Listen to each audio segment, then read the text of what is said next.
काहे एकरा के पसारल जाता। हम तो खुदे पसार जानी, ई दारू के पसारे के पड़ता मार मार के। सिनार हमरे घरे इतना की के काम हो गइल बा। जे हम लड़का बियाह नो बियाह कर दे, अब वो काम हम ना करब आज के बाद। बबला रहे तो मोर काम करत रहे। काहे छोटी छोटी बारे माई रे प्रणाम। हैं माई रे तनी दे धनवा ना तनी तनी जा जुआ खेले तनी। हां भर ली दे काल दी जुआ हम ही खुद निकाल जाने। ई कुल का करतई रे जुआ ए जुआ हट हम धान तंजी लेके जाते हैं दुकानी पर। तार माई के धान लेके जाता। अरे मैं दे तंजी सा जुआ ने जमकल का तंजी उन्हें जाके जम काल हम हाथवा गुरवा काट के फेंक दे म। फेंक देबी हां बाबू ये ना तो मारा वाइफ देख ले तू हमके धान नहीं के देता मैं काट के पीट के हम लिया लानी तू कौन काम कइला ली हैं काट पीट माने हम तंजी तंजी धनवा नहीं के देता इतना ले जइयो है ना लगे ना सही में ना। चल ठीक बा अरे माई जा अब मैं से ना कहबे ना। तू ही माई है तब के करे से कहीं रे दूगो माई पैसा हमार तू हमने में नेखे पलल रे। कैसे कैसन बनी तू तो करिया वाले हो। करिया बनी जाए तो हम कैसे मन ले जाते हैं तना धान ले जाई ना मलाई किनबे दुगो हमो के दी है ना। मलाई ना के ना होने जाते हैं जुआ खेलता सोजी का मुझे जुआ खेलो जुआ हां हमो खेलो। हक तू मत जो तो ये धान पसार हम जाते हैं हमहू बेचम हमहू काहे ना बेचम हम बोरा में कस के लेके जाएम बेचे।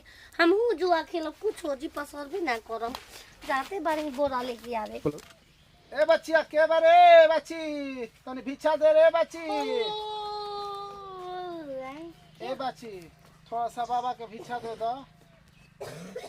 झोली करिया के अंगे से आवत ल मा जाने के हम धनवा लग गइल बा का छिनरा लेके जुआ खेले गेलो हुए बतैले ह ना बच्ची हम जुआ सुआ वाला ना है हम एक बराबर है बाची हमके कुछ भिक्षा चाहत है बाची। हमरन हां 3 गो मुहा का हां बा थोथ मैं देखी ना बाची कहां तार मुहा बा 3 गो एगो ही बालो पंडित भी बाजी के 3 गो है जा कुल रहे तार कहां बा। ए बाची हम तुमसे बात नहीं करे आई हमके थोड़ा सा भिक्षा दे दे बाची।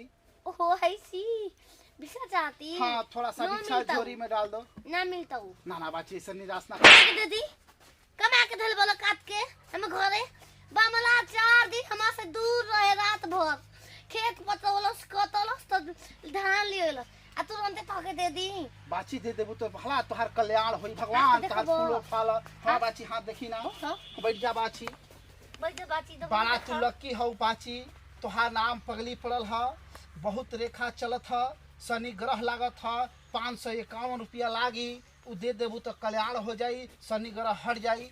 रुक बोले का कहले रे का हम नाम हो फुलझारी नाम हो तो हमारा दूसरा नाम धो दे तो। ए बाची तुम्हारा रेखा इसी में दिखा रहा है बाची ग्रह में केने बा शनि ग्रह है तो आके शनि है जन दुगो रेखा बा बाची सट गइल बा देखा देखो है देखो हाय देखो ई गलती है ई पाना हम ही लिखे है। अच्छा लिखली हो सफेद पाना हमारा हां एकरा में दिखावत है फुलझड़ी देवी मैं दूसरा देवी है। हां एकरा पर बुध ग्रह चल रहल बा ठीक बा। हां हां आ एकरा में 1001 रुपया के हुमाद करे के पड़ी घी से तब जाके खत्म होई बाची। 1000 घी से हां को दो बाची दे देबू तो क दे। अबे करो हां तो दे दे हम करा देत हई चलो घर में घरे ना बाची हम पंडित हई बाची घर में ना ए जे का है बुढ़ा का हमर माई से मांगत तोड़ आओ बचवा आओ बचवा तो हुमाद मांगता घर में को तो की हुमा करम तो कहीं ना कि तू घर से बाहर ना निकलनी कौन हम तो गैबी आदमी आवेला बानी ए जन बानी ए जन- अपने जुआ में कैसे बन हां ए बुढ़वा का मांगत लो ए बचवा हम भिक्षा मांगत हई भिक्षा भिक्षा कमा के धइल बड़ो ए बाबू जान तोड़ा कि पागल आदमी बिया त एकरा से का बस करत तू ए बचवा ई पागल नहीं चन्हा खई नो चलेम दहिया का दरिया नो चलेम तुरंत के कमा खा के हम कुड मैं धान काट के हम लेल भैया तू दे दे दूसरा कोई हम के देते नहीं की हम तो देते नहीं हम ना दे दिरा गल बनी हम देबे ना कर धीरे आगे बनी तू का करे लो तू जा जैसे ए बचवा हाँ। एगो भिखारी के भिक्ष देला से भिखारी बड़ा के भिक्ष देला भगवान तो हम लोग के बड़ा बढ़ंती करी हन बाबू। अच्छा हां बाबू बढ़ंती करी हां भगवान अब एक धान- से दो बिना कर दी हां एक बोरिया धान में दू बोरिया बढ़ते नहीं कैसे बढ़ी आ दे देबत त बाबू बढ़ जाई तो हम लगे भगवान खूब महल चट्टा कमैया पैसा कुल होई भगवान हम हाथों देखी ना बाबू रेखा सेखा इनकर बुद्धिया ग्रह चल रहल बा बाबू। अच्छा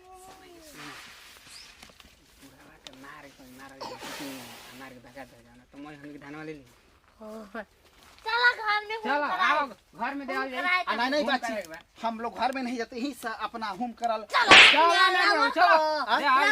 ना बाची नारी हो के चलो हो गया चलो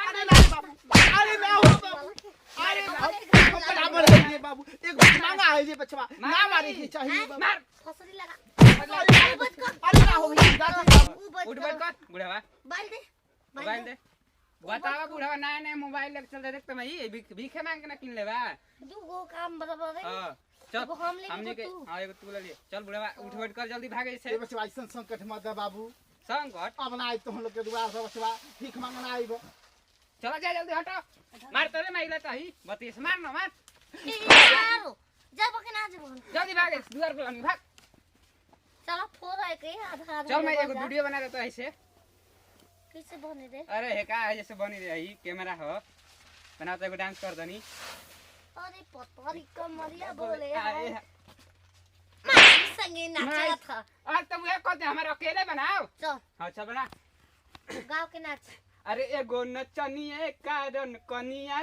के भुलाई रे गइल ना अब से चल एक सेकंड फूक रही तोर माई के रो के मरा जाए पिया जवानी हमर जरइबे गइल ना हो जाए पिया जवानी हमर जरइबे गइल ना हो एगो नचनिए कार कनिया के भुलाई रे गइल ना सियान हो गइले तू रे अरे माई हां चल बियाह करा दी बियाह अबे ना करो 18 वर्ष जब तक होई ना तब तक ना करो अब 18 वर्ष नहीं खेले हमर खेले खाए के उम्र बाटे चल तन खाना वाना तेल काढ़ में आवतन मुंह धोके अपन है विधवा ले कैसे लेबे चल दे हम ले वीडियो जो खाना ना काढ़ू दे पहले हम ले नहीं बुढ़ा में से तो बूढ़ा कर ले माई भी बतिया काम है हो जो खाना वाला काढ़ा होता हम सु बड़ा मार मरला था काहे लंगड़ा तल बाबा ए बचवा हां मंगरुआ तोरा गांव के बगलवा में एगो घेलूपुर पड़ेला नु हां